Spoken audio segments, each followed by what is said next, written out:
하나님의 말씀은 맛있습니다. 하나님의 말씀은 즐겁습니다. 하나님의 말씀은 생명과 행복을 줍니다.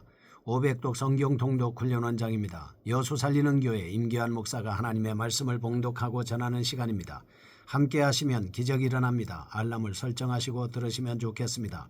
본 방송은 유튜브에서 성경 통독 임기환 검색하시고 구독하시면 계속되는 하나님의 말씀 업데이트를 통해서 은혜 받으실 수 있습니다. 오늘은 욥기 3장을 봉독하고 말씀을 전하겠습니다. 욥기 3장. 그 후에 욥이 입을 열어 자기의 생일을 저주하니라. 욥이 입을 열어 이르되 내가 낱날이 멸망하였더라면 산에 아이를 베었다 하던 그 밤도 그러하였더라면 그날이 캄캄하였더라면 하나님이 위에서 돌아보지 않으셨더라면 빛도 그날을 비추지 않았더라면 어둠과 죽음의 그늘이 그날을 자기의 것이라 주장하였더라면 구름이 그 위에 덮였더라면 흑암이 그날을 덮었더라면 그 밤이 캄캄한 어둠에 잡혔더라면 해의 날수와 달의 수에 들지 않았더라면 그 밤에 자식을 베지 못하였더라면 그 밤에 즐거운 소리가 나지 않았더라면 나를 저주하는 자들 곧 리워야단을 격동시키기에 익숙한 자들이 그 밤을 저주하였더라면 그 밤에 새벽별들이 어두웠더라면 그 밤이 광명을 바랄지라도 얻지 못하며 동틈을 보지 못하였더라면 좋았을 것을. 이는 내 모태의 문을 닫지 아니하여 내 눈으로 환난을 보게 하였음이로구나. 어찌하여 내가 태에서 죽어나오지 아니하였던가. 어찌하여 내 어머니가 해산할 때에 내가 숨지지 아니하였던가. 어찌하여 무릎이 나를 받았던가. 어찌하여 내가 젖을 빨았던가. 그렇지 아니하였던들 이제는 내가 평안히 누워서 자고 쉬었을 것이니 자기를 위하여 폐허를 일으킨 세상 임금들과 모사들과 함께 있었을 것이요 혹시 금을 가지며 은으로 집을 채운 고관들과 함께 있었을 것이며 또는 낙태되어 땅에 묻힌 아이처럼 나는 존재하지 않았겠고 빛을 보지 못한 아이들 같았을 것이라.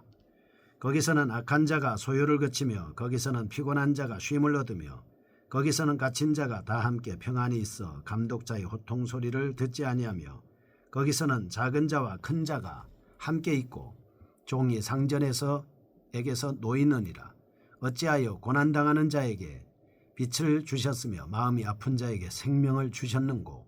이러한 자는 죽기를 바라도 오지 아니하니 땅을 파고 숨긴 보배를 찾음보다 죽음을 구하는 것을 더하다가 무덤을 찾아 얻으면 심히 기뻐하고 즐거워 하나니 하나님에게서 둘러싸여 길이 아득한 사람에게는 어찌하여 빛을 주셨는고. 나는 음식 앞에서도 탄식이 나며 내가 앓는 소리는 물이 쏟아지는 소리 같구나. 내가 두려워하는 그것이 내게 임하고 내가 무서워하는 그것이 내 몸에 미쳤구나. 나에게는 평온도 없고 안일도 없고 휴식도 없고 다만 불안만이 있구나. 아멘. 욥기 3장입니다. 욥의 탄식입니다. 1장과 2장은 욥에게 발생한 사건에 대한 계략을 서술하였습니다. 3장은 본론의 첫 장으로 37장까지 계속되는 대화의 첫머리에 해당합니다. 욥이 마침내 긴 침묵을 깼습니다. 자신의 심정을 노도와 같은 탄식으로 토로하고 있습니다. 본문은 시적인 운율을 지닌 하나의 노래로 씌어져 있어 욥의 애가라고 할 수 있습니다. 1절에서 10절은 자신의 생애를 저주합니다. 11절에서 19절은 죽음의 세계를 동경합니다. 20에서 26절은 죽을 수조차 없이 희망이 끊긴 자신의 상태를 묘사하고 있습니다. 3장을 통해서 말하고자 하는 것은 단 한 가지, 자신의 생은 차라리 태어나지 않으니만 못했다는 것입니다. 더 이상 견디기 힘든 깊은 절망 이후에 터진 탄식이 나타나고 있습니다. 강조점을 보겠습니다. 첫째, 욥의 극심한 고난과 깊은 번민입니다. 사단은 욥의 감정을 격앙시키고 있습니다. 그의 영혼을 큰 절망 가운데 몰아넣기 위해 직접적으로 그리고 그의 질병을 통해 간접적으로 그의 영혼과 상상력에 충동질을 가하고 있습니다. 사단은 욥의 흠없는 성품, 지속적인 번영, 하나님의 보응에 대한 당시의 일반적 이해와 욥이 당하고 있는 현재의 고난을 비교케 함으로써 욥에게 감당하기 어려운 절망감을 주고자 하였습니다. 둘째, 영적인 암흑 시기에 처한 욥의 상태로서 사단은 욥의 육체뿐만이 아니라 마음을 치는 것까지도 허락받았습니다. 그래서 욥의 외적인 재난과 아울러 정신적인 혼란까지 겪었습니다. 그를 안위해 줄 위로자는 존재하지 않았습니다. 셋째, 수평적 사고로의 전환입니다. 욥의 친구들을 등장시킴으로써 지금까지의 수직적인 신앙관을 변화시켰습니다. 수평적인 사고로 욥의 고난을 재조명하고자 했던 것입니다. 이와 같은 사실을 통해서 우리는 다음과 같은 교훈을 얻을 수 있습니다. 욥의 결국은 혀의 죄를 범하였듯이 성도들은 언제든지 죄악을 행할 수 있음을 자각하여 죄의 종노릇하지 않도록 깨어 있어야 합니다. 그리고 사람이 세상에 사는 것은 하나님의 영광을 위해서 사는 겁니다. 평안을 누리며 사는 때보다 고난 시에도 하나님의 영광을 빛내며 살아가야 할 사명이 우리에게는 있습니다. 3장 1절에서 10절, 생일을 저주하는 욥을 보겠습니다. 1절에서 5절은 욥이 출생한 날을 저주합니다. 6절에서 10절은 잉태된 밤을 저주하고 있습니다. 강조점을 살펴보겠습니다. 첫째, 언어의 신중성입니다. 1절, 욥이 입을 열어라고 하는 구절은 장음하고 엄숙한 말을 시작할 때 사용하는 히브리적 표현 방식입니다. 따라서 욥의 탄식은 순간적인 격정에서 비롯된 것이 아니라 깊은 사고 끝에 토해진 것임을 분명히 알 수 있습니다. 또한 욥은 일반적인 사물의 의인화시킨 후에 세밀한 저주를 전개하고 있습니다. 첫째, 6절은 인력으로부터의 추방, 둘째, 7절은 즐거움의 결핍 상태, 셋째, 8절은 마법사와 같은 자에 의한 저주, 넷째, 9절은 어둠에 대한 동경을 말씀하고 있습니다. 둘째, 욥의 이기주의적인 단면입니다. 욥의 탄식은 다른 사람의 행복을 고려하지 않은 말이었습니다. 성경에서 사라가 이삭을 얻고서 기뻐했듯이 욥의 어머니도 그러하였을 겁니다. 그러나 욥은 이러한 탄식을 함으로써 그를 사랑하는 주위 사람들을 깊이 생각하지 않은 자신의 모습을 드러내고 있습니다. 욥의 이 같은 탄식은 자신의 불행이 앞으로도 계속되리라는 판단에서 비롯한 것이 아닌가라고 생각해 볼 수 있습니다. 셋째, 탄식의 의미는 사단의 궁극적인 목적이 실현되는 듯 보였지만 욥의 탄식에는 다음과 같은 뜻이 내포되어 있습니다. 사단의 패배입니다. 사단은 욥이 자신의 고통으로 인하여 하나님을 저주할 것을 기대했습니다. 본단락에서 탄식은 육적인 불만입니다. 욥의 타락입니다. 이러한 앞장의 고백과 본당을 비교해 볼 때 욥의 절대적인 순종에 약간의 문제가 발생했다 하는 것을 알 수 있습니다. 욥의 슬픔에 대한 격정적 토론은 서로 비슷한 의미를 가진 말들을 계속 반복함으로써 그의 슬픔을 더욱 강조하고 있습니다. 이와 같이 우리는 인간의 혀로 죄의 온상이 될 수 있음과 아무리 극심한 환난과 고난을 당한다고 할지라도 여호와 하나님을 저주해서는 안 된다는 사실을 말씀하고 있습니다. 그러므로 성도들은 고린도전서 10장 12절에서 선줄로 생각하는 자는 넘어질까 조심하라 라고 하는 성경의 말씀을 기억해야 합니다. 그리고 겸손히 하나님 앞에서 신앙생활을 해야 된다 하는 것이죠. 두 번째입니다. 11절에서 19절, 살아있는 있음을 저주하는 욥입니다. 11절에서 12절, 욥이 생명의 은사를 경멸합니다. 16절에서 19절, 존재하지 않았으면 좋았을 것이라는 것에 대한 동경이 있습니다.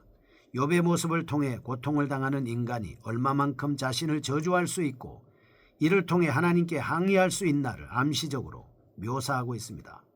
욥의 육체적인 고통뿐만 아니라 그의 정신적인 고독감과 사람에 대한 그리움으로 인해서 차라리 무덤을 동경하는 모습까지 나타나고 있습니다.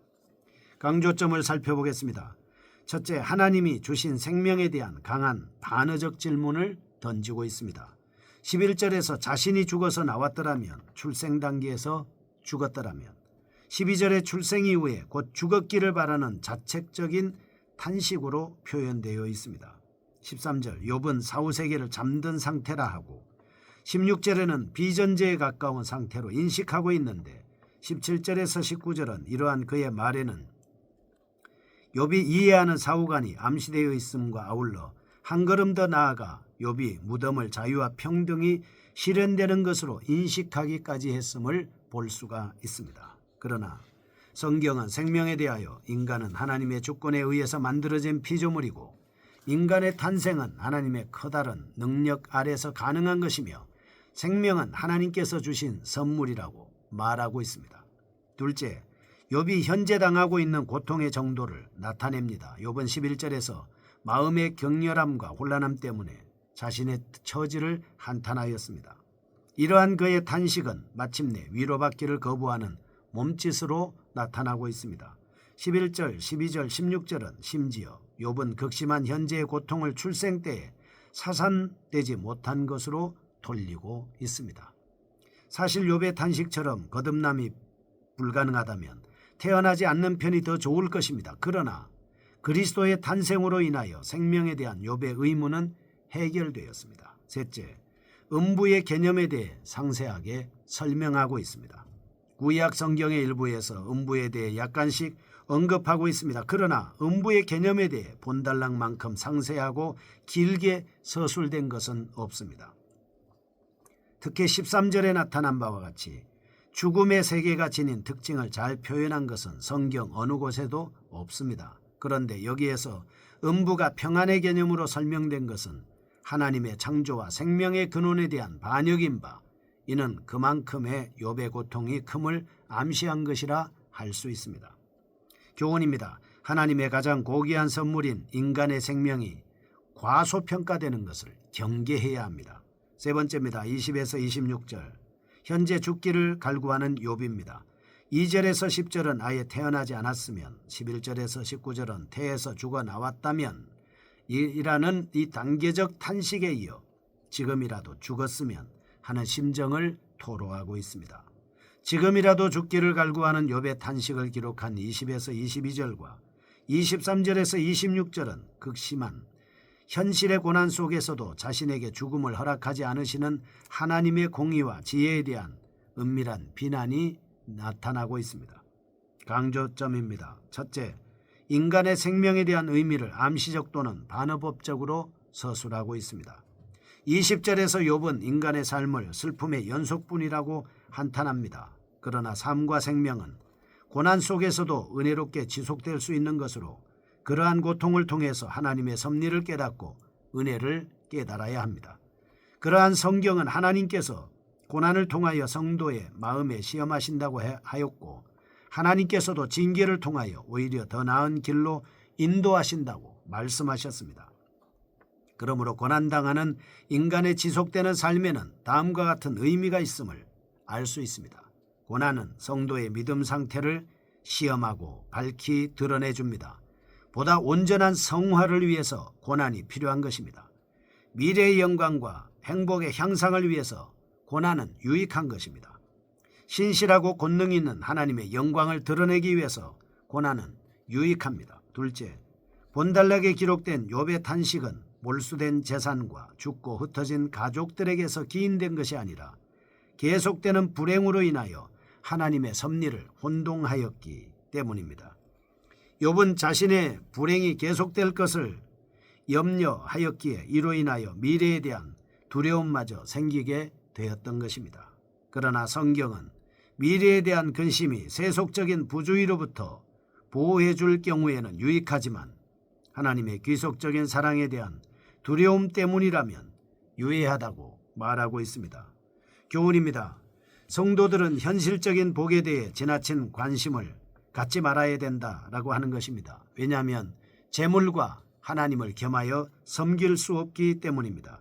또 재물은 우리를 하나님 나라로 인도할 수 없습니다.